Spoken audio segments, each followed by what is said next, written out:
This conference will now be This is recorded. Bachelor Microbiology third lecture. In the previous lecture, we have discussed about. Sir, excuse me. Ma,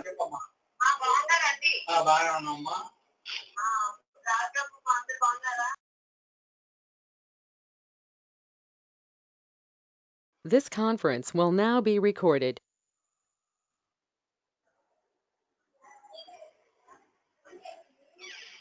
so can I go ahead? Yeah. Yeah. In today's lecture, we'll discuss about the parts of the fermentation technology, and we already know fermentation process is a very large one, and it involves in many steps. Today, we will discuss about the first step in fermentation technology. And for isolation of microorganisms, first we need to know about the source of the microorganisms. We know there are different sources of microorganisms. That means we can say microorganisms are ubiquitous. They can be found everywhere. That means they can be found in the soil or in water or in air or in food or in milk, like that anywhere, whatever the place we may take, there will definitely be a particular type of organism present. Similarly, first of all, when we look into the sources of microbes, most of the microbes are generally found in air and water. And when coming to the soil, there are particular type of organisms present which helps in fixing the nitrogen. We all know that nitrogen fixing bacteria like Nostat and Anabina. That means they're present inside the soil, but still they help in nitrogen fixation for the plants. In this way, there are different types of microorganisms present in soil. For example, Bacillus, Pseudomonas, Micrococcus, and Clostridium species. These are the organisms which are mostly found in the soil. And next, coming to water. We all know water is a big source of microorganisms because it provides the liquid nature where organisms can move easily, and it is the source of transmission also. We all know that the contaminated water may cause diseases. That means the pathogenic bacteria or pathogenic microorganisms can be easily transmitted with the help of water. That means water is a big source of microorganisms, and we generally find Pseudomonas, alkaligens, and Flavobacterium species in water. And next, coming to air. In air, we have up to 300 feet, some type of microorganisms are present, and above the 300 feet, other types of microorganisms are present. And when we consider all these together, we have different types of microorganisms present in air. And mainly, in generally, we find fungal spores in air like Alternaria and Bacillus. That means we all know that spores can easily transmitted through air, and we all know with the help during the pollination process also, this pollination occurs with the help of insects, and sometimes some microorganisms will also help in the pollination process, and these microorganisms present in the air are generally present above the 1,000 feet and 4,000 feet nearly also. That means up to near the space. That means up to sun. In every layer of the air, we find different types of microorganisms based on the environment present in it. And next, coming to milk. We all know milk is a rich food energy. That means it contains all the type of nutrient sources, and this leads to the growth of bacteria like lactic acid and coliform. Lactic acid bacteria are generally found in milk, and these bacteria are very useful for the humans. They mainly involve in the conversion of milk to curd. We all know the process of pasteurization, and we all know the process of curdling of milk. The curdling of milk occurs mainly with the help of with the presence of lactic acid bacteria. Without lactic acid bacteria, milk cannot be converted into curd. And next, coming to food, we all know what food means. That means it provides us energy, and we all have different types of sources of food. That means a plant source and an animal source. When we look into the plant source, the mainly finding organisms are Klebsiella, Xanthomonas, and Rhizopas. These type of microorganisms are mostly found in plant source food materials. That means it may be present on leaf or root or stem or anywhere, whatever the place of the plant, this type of microorganisms are mostly present. And next, coming to animal source. This animal source mainly involves in presence of animals. That means different types of animals are present, and each type of animals provides an area for the growth of different types of microorganisms. And next, coming to human secretions. We all know our body consists of many pathogenic bacteria, and these pathogenic bacteria are generally involved in causing of diseases for the humans. These diseases are mainly caused with the help of mainly our body. Diseases occurs with the help. Diseases are caused by pathogenic bacteria, and we all know what the pathogenic bacteria means. Pathogenic means which cause diseases, and here we are mainly talking about human secretions. In human secretions, human secretions are generally, that means the saliva. Main source of human secretions in saliva, and we all know that saliva also contains some type of bacteria, and different type of bacteria is present all over the human body. We learn this one in medical microbiology also, that is normal flora of human being. That means our body is also a part where where different types of organisms are present, and once when our body gets affected by a disease, for example, let us take fever or let us take dengue. That is why fever get attacked to us. That is what is the source of attack of fever. It means fever is caused by different type of microorganisms, and mainly there are different types of fevers also. Dengue fever, typhoid fever, like that. When we take typhoid fever, it is caused by Salmonella typhi. We all know that what Salmonella typhi means. When when we go to a doctor and ask for remedy, that means they will first do all the tests. They perform all the tests and confirm that you are suffering with typhoid fever. When the doctor confirms you that you are suffering with the typhoid fever, it is mostly done. There are different types of tests done for it. When it comes to blood test, they'll take a part of a blood from our body. They examine our body and our body blood, and they confirm the presence of Salmonella typhi. That means it has its own structure, it has its own staining property, it has its own property which can be easily detected by using some type of staining techniques or some type of microscopic observations, like that.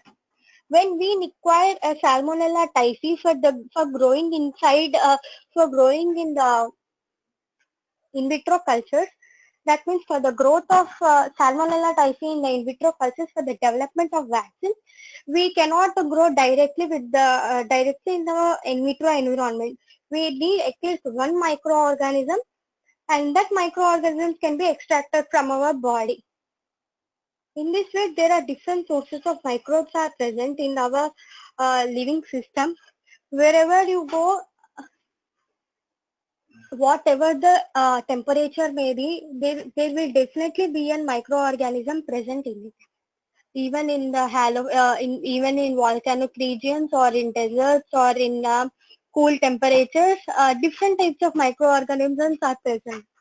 In this way, microorganisms can be extracted from any place of our living system. And next, coming for the characteristics of microbes for successful fermentation. For example, let us take a classroom, and for the maintenance of classroom, we definitely need a leader. And how we choose that one person? In our schooling days or during our college days, we all know what is the process which is required for the election. That means the leader should have he should be able to control the class. he should have knowledge about how to maintain the class, and he should also have good conversations with the teachers. That means he should have good communication skills with the teachers to maintain the class dignity. In this way, for making a leader or to behave like a leader, a person should have some type of particular qualities.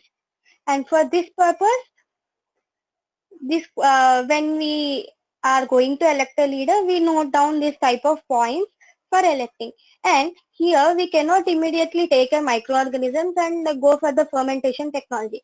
As I have already told you that fermentation is a vast process, and it involves in high cost equipment also. We all know that fermentar.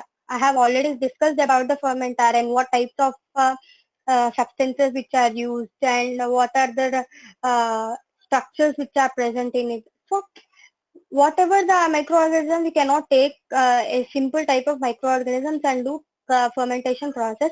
And for this fermentation technology, a particular, when we select a microorganism, that microorganism should have this type of qualities. The microorganism should be of high yielding strain. That means when we grow one organism, it should have less dividing time. That means it should multiplicate in it should multiplicate rapidly. Within less time, it should produce a large number of microorganisms and large number of generation time. It should have a large generation time and less dividing time. And it should have stable biochemical characteristics. That means whatever, once we take that microorganism and we perform certain types of tests which are required for the fermentation technology. For example, for producing lactic acid, we take lactic acid bacteria, producing bacteria, and for in a mixed culture, we separate lactic acid bacteria, and to confirm that it is a lactic acid bacteria, we do certain types of staining techniques, or there are different types of techniques for the identification. That means it should have stable biochemical. What is when the biochemical characteristics? It means once it shows a positive characteristic for a particular test, it should show that positive character throughout its lifetime. It should not change with time. That means once it shows positive test for indole reaction, it should show positive test for indole reaction completely throughout its life.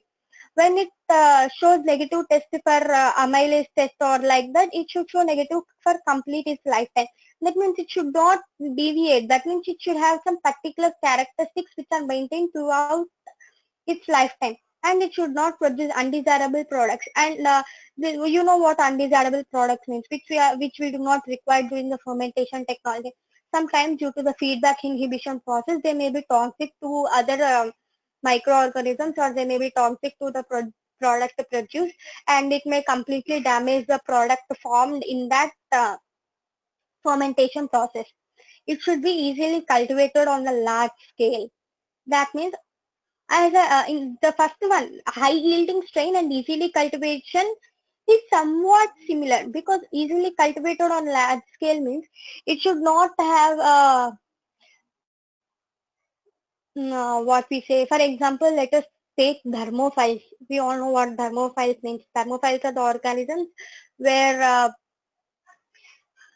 they live in high temperatures, that is around 100 degrees centigrade. When we grow that, when we have a microorganism which belongs to the thermophilic family, we cannot easily grow that organisms in in vitro conditions, because in the in vitro conditions we cannot provide 100 degrees centigrade temperature. It will be high risk conditions. That means we should also see how the microorganisms grow. That means we should know the conditions where the microorganisms grow, and it should be easily cultivated. That means it should be of minimum temperature around 40 to 50 degrees, and whether it is aerobic or anaerobic, whatever uh, it is. That means aerobic or anaerobic, we should take into consideration about the temperature. Very low temperature providing in the in vitro conditions is also somewhat harder. That means providing a normal temperature is easier when compared to providing high temperature or low temperature. So we must take into consideration about these growth conditions of the microorganisms also, and it should be easily cultivated on the large scale. Yes, we have selected a microorganism which is required for our fermentation technology. Now, what is the process of isolation? First of all, we need to know what is a mixed culture and what is a pure culture. Mixed culture means it have all the type of microorganisms present, like bacilli, cocci, spirillum, like that. All the type of microorganisms are present in the culture. When present in a culture, it is known as mixed culture. When we connect this to our uh, normal talking way, we can consider this as a mixture. We all know what a mixture means. There are different types, we have cashews, we have different types of food materials present in that. So in this way, mixed culture means there are different types of microorganisms present in a culture. When it comes to the pure culture means only one particular type of microorganism is present. Means, like we can consider it as a species. For example, let us take a zoo. In zoo, we have zebra, we have lion, we have elephant, and we have different type of birds. Like that, we can consider zoo as a mixed culture, and we take our own only ourselves. That means only humans. It is a separate species present. That means humans, human species is a pure culture.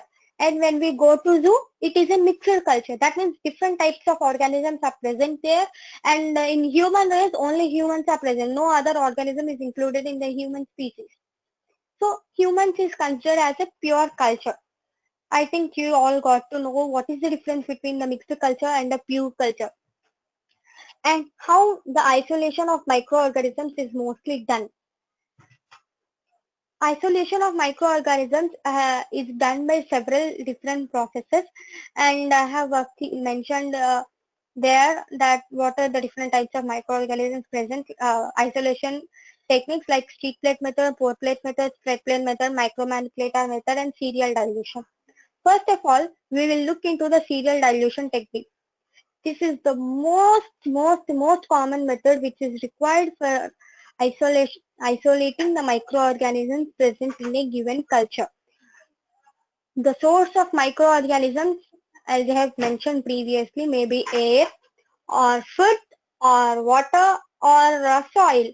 First, we will dilute it with a distilled water. We will mix the solution with the, let us consider soil sample. We will take a soil sample. Let us mix 10 grams of soil in 100 ml of water. This is we consider this as a stock culture or liquid medium or inoculum. This one we will consider it as an inoculum. And we place a series of test tubes with all the liquid media for the growth of microorganisms. That means liquid agar or other liquid. We all know there are different types of media required for the growth of the microorganisms. We'll take any one of the liquid media and pour it in all the different types and all the series of test tubes, and we will transfer 1 ml of inoculum into the first test tube. And from the first test tube, we will transfer the 1 ml of inoculum to the next test tube. Let us consider there are a series of 10 test tubes present. And in 10 test tubes, we have 9 ml of water or 9 ml of liquid media. First of all, we do not provide media there in the initial conditions because we need to isolate the microorganisms. We provide media when we are going to preserve the microorganisms, or when we know definitely that the sample contains this type of microorganism. In that case, we use media. In other cases, generally for isolation, we use distilled water. In all the 10 test tubes, we'll pour 9 ml of distilled water in each test tube. And I have told you that we will mix the sample in 100 ml of water. That one we called it as inoculum. From inoculum, 1 ml of water is added to the first test tube. And from the first test tube, 1 ml of the water or 1 ml of the sample is added to the second test tube. Now first one will become 9 only and second one will become 10 ml. And from the second test tube, we will add 1 ml to the third test tube. Like this, the series of test tubes, that means this series continues up to the 10 test tubes. Let us consider there are 10 lakhs of microorganisms are present in the inoculum in 100 ml. In 1 ml, we have 1 lakh of microorganisms present. In the picture, you can clearly analyze how the this serial dilution involves in isolating a particular microorganism. That means in the first test tube, when we consider, there will be 1 lakh microorganisms per 110 ml. That means from that we will pick up 1 ml and add to the second tube. That means it will have 10,000. In the third tube, 1,000. In the fourth tube, 100, and in the fifth tube, 1. That means in the fifth tube, we will have only 1 microorganism present in total 10 ml of liquid. Here we can clearly see. That means when you zoom in, you can clearly observe in the first sample there are a lot of microorganisms present. In the second sample, there are somewhat less microorganisms present when compared to the previous one. In the third one, we have very less when compared to the previous second one. When in the fourth one, there are less when compared to the one before one. In the last tube, we have only one.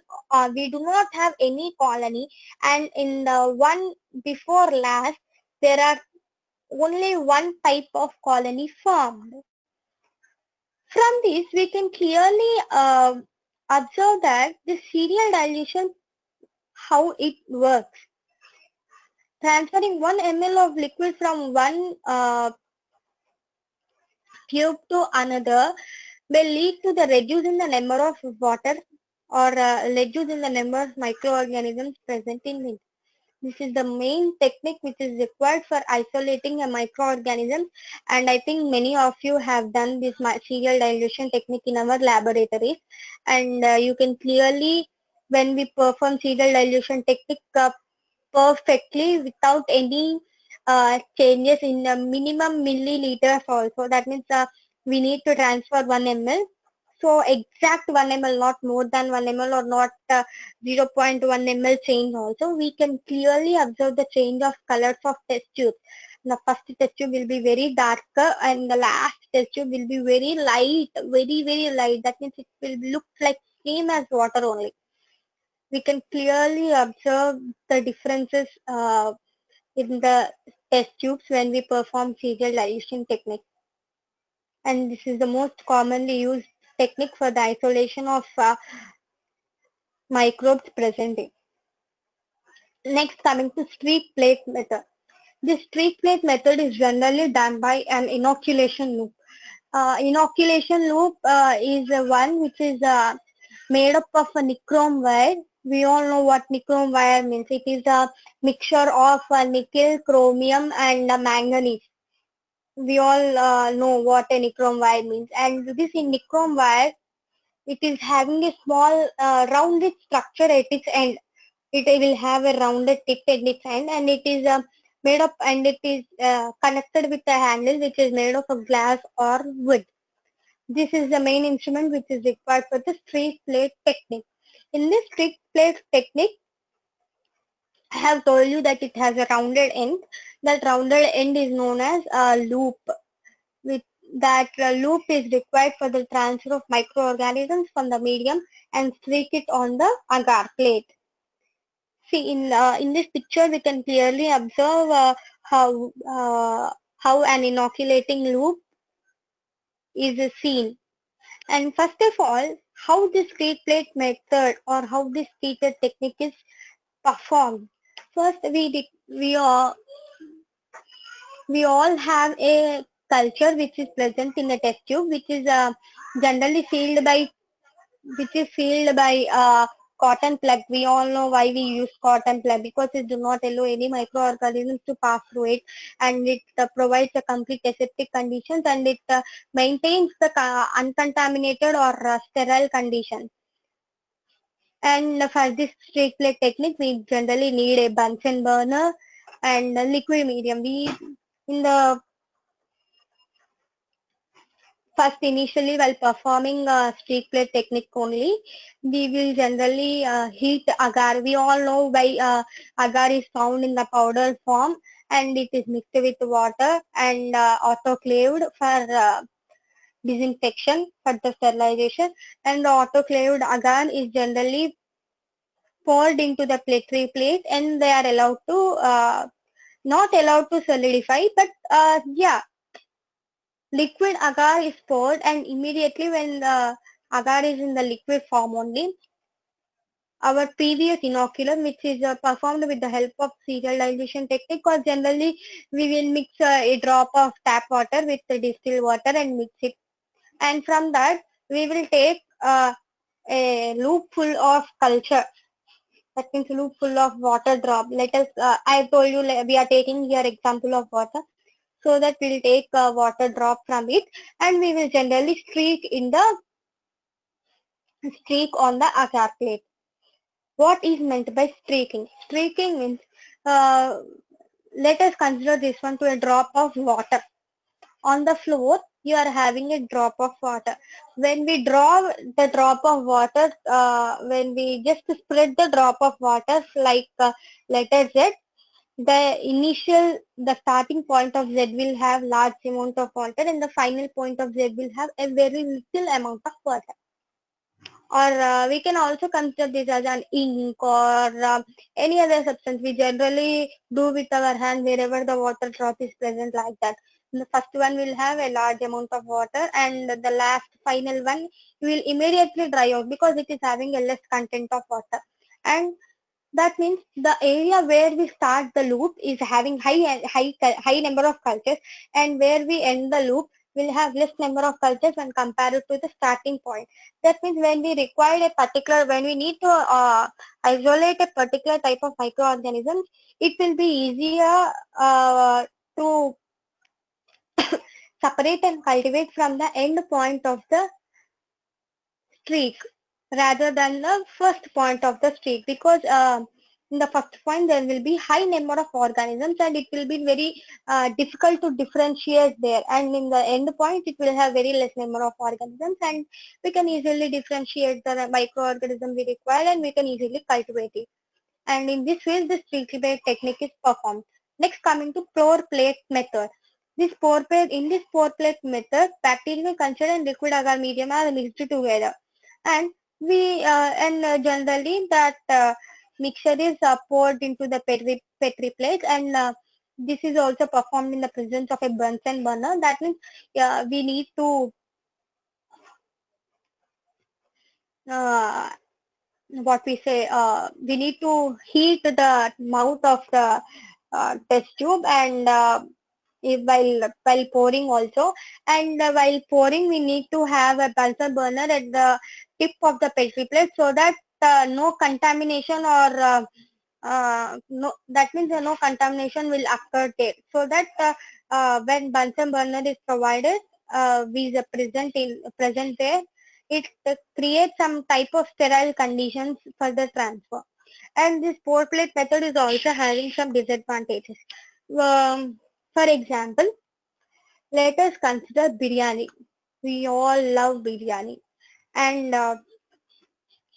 take consider cashews in it. Cashews are the required microorganisms. That means we all, whenever we make biryani, we just find cashews here and there, and we generally eat them while cooking only. So similarly, consider the biryani and cashews as our required microorganism. Biryani as our liquid media. When we mix together, some of the cashews are present at the top, some of cashews are present at the bottom, or some of the cashews are present in the middle. When we apply same one to our liquid medium and our in our desired microorganism, there where after solidifying and formation of the colonies, it forms two different types of colonies. That means surface colonies and subsurface colonies. Surface colonies means which are formed on the top of the culture. That means like caches which are found at the top. And subsurface culture means the caches which are found at the bottom or middle. It is easy to remove the cultures. It is easy to remove the caches present at the top. When we require, when we need to take cashews from the middle, it will be a bit harder when compared to taking cashews on the top. So similarly, when our desired microorganism is present on the surface, it will be easy. But when it is present on the subsurface, it will be a bit difficult to isolate. So this is the main disadvantage of the pour plate method. And in the pour plate method also, here the liquid agar is not allowed to solidify while mixing with the microorganism. The liquid agar is having a temperature above high temperature, and this high temperature is not required for the growth of the psychrophiles. That means psychrophiles are the organism which require very low temperatures for its growth. When these very low temperature growing microorganisms are mixed with liquid agar, they die immediately. That means our required culture will also, the microorganisms which we require also will not grow. In this way, by this pour plate method is having many disadvantages, and it is also a very time consuming process, and it perfectly require a skill. That means while pouring agar into the Petri plate, it should not form air bubbles. If one small air bubble is formed, the complete Petri plate will be useless. We cannot isolate any microorganisms from that Petri plate. That means we should have a perfect skill for isolating or for pouring liquid culture mixed with microorganisms into the Petri plate. Here we can clearly observe how this Petri plate is, how the liquid in the mixture of liquid and microorganisms present in the test tube are poured onto the Petri plate. And after solidification, we can clearly observe the colonies form. And next, coming to spread plate method. This is the best method to obtain the pure cultures. And here the culture is not mixed with the liquid media, and it is mixed with the normal saline. We all know what saline. It is maintaining equal osmolarity with our body fluids. This saline is mixed with a culture of microorganisms and is serially diluted. In the previous slide, I have explained how the serial dilution works. 0.1 ml of the culture is mixed with the saline. I have told you in the previous serial dilution, I have taken 1 ml of the inoculum. Here in the spread plate method, only 0.1 ml of the inoculum is taken, and it is placed on the agar. Already agar is liquid agar is solidified, and the solid agar is only present, is only used for the spread plate method. This we take 0.1 ml of the liquid media, or that is mixed with the cultures of microorganisms, and we place it on the center of the solidified agar Petri plate. And after placing it, we generally spread it with a L-shaped rod, which is called as spreader.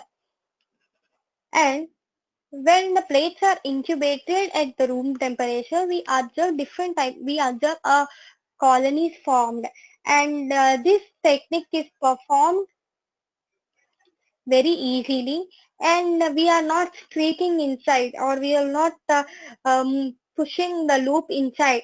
We are just spreading it on the top, so that we do not have a disturbances like the formation of surface cultures and subsurface cultures like in the pour plate method. And here the spreading occurs only after only on the solid media, and it is not exposed to the high temperatures also, because in the pour plate method, the liquid, we are exposing the microorganisms to the liquid media, to the liquid media which is at higher temperatures, and this may lead to the death of some type of microorganisms. But in the spread plate method, these microorganisms are not exposed to the high temperature as the agar is already solidified. That means solidification occurs at the room temperature or below the room temperature only. That means at the lower temperature solidification occurs. So this will be the best method for the isolation of the pure cultures. Next, coming to the micromanipulator method. This is a method is generally performed with by an instrument which is connected to the microscope, and it allows the picking up of only one microorganism present. For example, let us take a culture which is having bacilli, cocci, spirillum, uh, vibrio. We'll take this, we'll consider this type of microorganisms are present in a culture. We need to pick up only bacillus microorganisms. For this, we will place that petri plate near the micromanipulator, and this micromanipulator will allow us to separate only bacilli clearly. This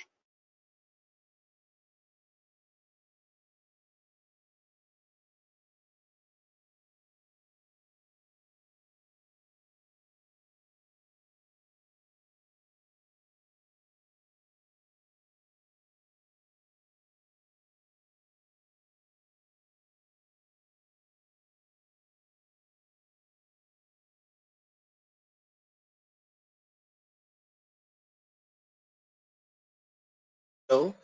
Shivali, you are not audible.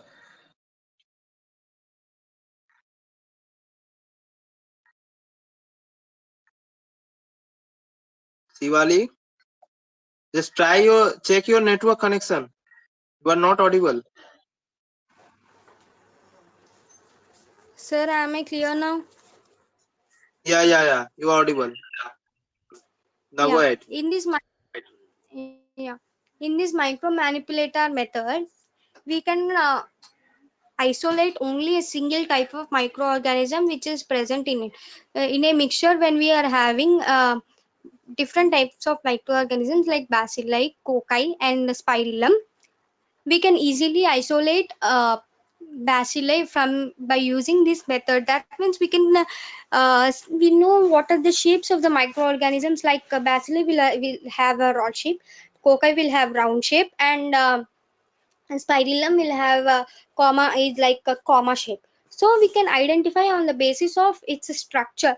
In this way, when we require to isolate a bacilli microorganism, we have we'll place that loop full of culture in that petri plate, and we can clearly observe with the help of the microscope they are present in it, and the microorganism which we require can be easily isolated with that what we call microcapillary one.